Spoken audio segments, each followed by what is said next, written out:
ఆమీర్ ఖాన్ కొత్త Hindi cinema Sitaare Zameen Par release అయి నిన్న బుధవారంతో 6 రోజులు కంప్లీట్ అయింది.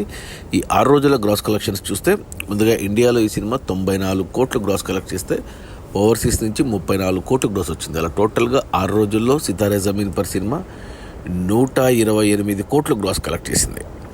ఇక ఇండియాలో వచ్చిన కలెక్షన్స్ 94 కోట్లలో జిఎస్టీ తీసేస్తే నెట్ కలెక్షన్స్ వచ్చేసి 78 కోట్లు ఉంది.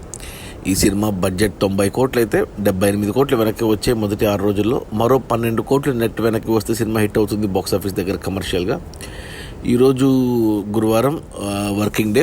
నిన్న అంటే వర్కింగ్ డేలో ఈ సినిమా స్టడీగా 8 కోట్లు నెట్ వస్తుంది. సో ఈరోజు కూడా 7 నుంచి 8 కోట్లు రావచ్చు.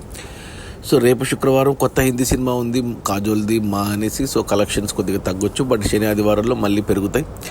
సో ఖచ్చితంగా సినిమా 100 కోట్ల నెట్ దాటుతుంది. సినిమా క్లీన్ హిట్ అవుతుంది. ఆ పైన 2వ వారంలో వచ్చేవన్నీ లాభాలే. అది మన ఆమీర్ ఖాన్ కొత్త హిందీ సినిమా సితారే జమీన్ పర్. తెలుగు తమిళ భాషల్లో కూడా రిలీజ్ అయింది సినిమా. రిలీజ్ అయిన మొదటి 6 రోజుల్లో 128 కోట్ల గ్రాసు. అందులో నెట్ కలెక్షన్స్ వచ్చేసి 78 కోట్లు. సినిమా బడ్జెట్ వచ్చి 90 కోట్లు అయితే ఇంకా 12 కోట్లు రావాలి సినిమా హిట్ అవ్వడానికి. ఈజీగా వచ్చేస్తాయి. సినిమా ఖచ్చితంగా హిట్ అవుతుంది. Okay, bye.